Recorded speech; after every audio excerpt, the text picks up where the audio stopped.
नमस्कार दोस्तों एक छोटा सा शब्द है शुक्रिया। आपने इस शब्द का कितनी बार प्रयोग किया? मैं स्वयं से भी पूछता हूँ कि मैंने कितनी बार किया। मैंने बहुत कम, लगता है कि बहुत कम। रेस्तरां में बैठे हुए अगर चाय कॉफ़ी अच्छी आ गई तो उसको शुक्रिया कह दिया, लेकिन ईश्वरीय तत्वों के बारे में कभी भी शुक्रगुजार मैं तो नहीं हुआ। और मुझे लगता है कि आप में से भी बहुत सारे दोस्त जो हैं वो शुक्रगुजार नहीं होंगे उस ईश्वर के, अपने अपने कारणों से, या सरसरी तौर पे भूल भी सकते हैं। इसी संदर्भ में एक छोटा सा प्रसंग है जिसका मैं उल्लेख आपसे बांटना चाहता हूँ। वो यह कि एक व्यक्ति आत्महत्या करने के इरादे से नदी के तट पर पहुँचा और उसने निर्णय ले लिया कि मैं यहाँ कूद के अपनी जान दे दूँगा। उसी वक्त उसके पीछे एक फ़कीर बैठा था उसी तट पे। तो फ़कीर ने उसको पकड़ा, तुम क्या करने जा रहे हो? कहता आत्महत्या। कहता क्यों? कहता है आज तक मैंने जितने भी प्रयास किए मैं सब में असफल रहा हूँ, किसी में सफल नहीं हो पाया और मेरा जीवन हताशा से, निराशा से इतना भर गया है कि अब जीने की इच्छा ही शेष नहीं बची। फ़कीर ने कहा ठीक है, तुम मरना चाहो तो कूद जाना, पर एक छोटा सा काम यार मरने से पहले कर जाओ। तो पूछा उसने कि क्या? कि तुम्हारी आँखें जो हैं ये मरने से पहले तुम दान कर जाओ तो ये किसी के काम आ जाएंगी, और मेरे पास एक ऐसा है व्यक्ति जो तुम्हें इन आँखों के बदले 1,00,000 रुपए दे सकता है। तुमने तो मर ही जाना है, तो आँखें देने में क्या हर्ज है? मैंने कहा ठीक है, अगर कोई ऐसा है तो मुझे बताइए। तो वो उसको अपने एक परिचित मुखिया के पास ले गया फ़कीर, और मुखिया से कहा कि आपने एक बार कहा था किसी की आंखें मिल जाएं तो आप अपने पिता को आंखें जो हैं वो डलवाना चाहते हैं। पिता आपके अंधे हो चुके हैं और आपने तब कहा था मैं जितना कोई मांगेगा उतना दे दूंगा, तो क्या आप इसको 1,00,000 रुपये दे देंगे? उसने फ़कीर ने कहा बिल्कुल दे दूंगा, 1,00,000 रुपये मैं अग्रिम भी देने को तैयार हूँ इसको। अब उसको लगा व्यक्ति को कि मेरी आँखों का जब इतना मोल है तो मैं क्यों बेचूं? तो उसने कहा मैंने कब कहा कि मैं 1,00,000 में आँखें बेच दूंगा? आँखें मेरी हैं, ये निर्णय मुझे लेना है। ये फ़कीर कौन होता है निर्णय लेने वाला? तो मुखिया ने कहा तुम अगर इससे बढ़ना चाहो तो भाई जो मांगो मांग लो। और उसने फ़कीर से कहा कि आप इससे सौदा कर लीजिए, जितना भी ये मांगे उतना देने को मैं तैयार हूँ। मुझे अपने बाप से ज़्यादा कोई प्रिय नहीं है, और अगर उसको मैं दृष्टि दे सकूं तो इससे बड़ा मेरे लिए क्या पुण्य होगा।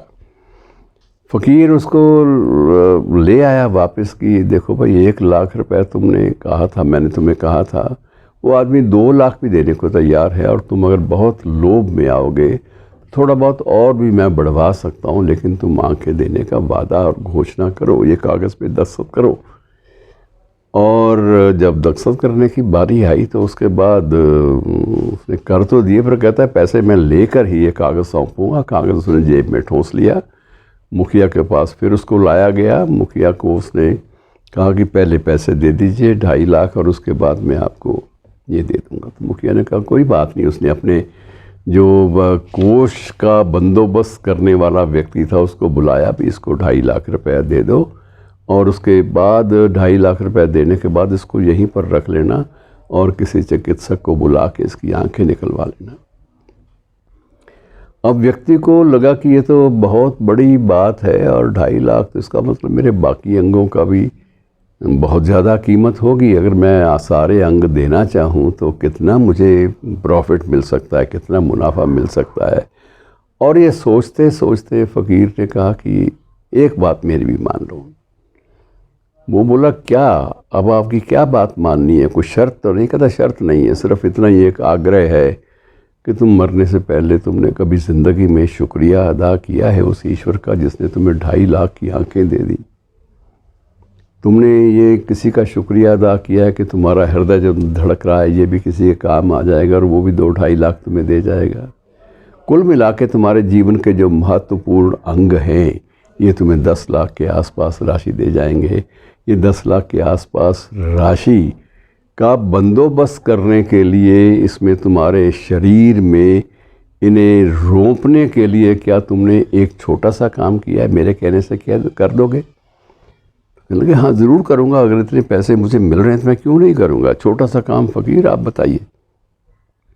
फ़कीर ने कहा कि एक बार मेरे कहने से इस ईश्वर का शुक्रिया तो अदा कर दो जिसने तुम्हें सब कुछ बख्शा है, और मेरे ख्याल में तुमने कभी भी शुक्रिया अदा नहीं किया होगा। और उसने कहा ये तो बात सही है बाबा, मैंने आज तक उसका कभी शुक्रिया अदा नहीं किया कि उसने मुझे कौन कौन सी नेमतें, कौन कौन सी जो इतनी चीज़ें हैं बहुमूल्य ये बख्शी हैं, और मैंने तो आज तक उसका कभी शुक्रिया अदा नहीं किया। लेकिन जब शुक्रिया अदा करने की बात उसके मन में आई तो उसके मन में फिर से वैराग्य हो गया कि यार जो ईश्वर इतना दे सकता है, इतनी संभावनाएं दे सकता है मुझे, इतने ज़्यादा वो एक प्रकार से ख़जाने मेरे लिए खोल सकता है, और मैंने उसका महत्व कभी भी नहीं जाना, तो फिर मेरे लिए हताशा की कौन सी बात हो जाएगी। हताशा नहीं होनी चाहिए। और इसी उधेड़ बुन में वो दबे पांव धीरे धीरे वहाँ से उठकर वापस आ गया उसी घाट पर जिस घाट पर फ़कीर का बसेरा था। पीछे पीछे फ़कीर भी आ गया। तो फ़कीर ने पूछा क्या तुमने अपना बदल लिया अपना फ़ैसला, तुम्हें पैसे नहीं चाहिए? कहता नहीं, मुझे लगता है कि पैसे नहीं चाहिए। अगर मेरे पास एक चीज़ ऐसी है जिसका जो बहुत बेहद बहुमूल्य है, और उसको पाने के बाद भी अगर मेरे मन में निराशा, हताशा या ऐसी बातें, नकारात्मकता, नेगेटिविटी भरी हुई है, तो मुझे क्या करना है इन चीज़ों को अपने पास रख के? मुझे वैसे ही दान करने की घोषणा कर देनी चाहिए, और उससे पहले ईश्वर का शुक्रिया भी अदा कर देना चाहिए, और शुक्रिया से पहले जितना भी वक्त हो जाए उसको याद करते करते ही बिताना चाहिए। शुक्रिया दोस्तों।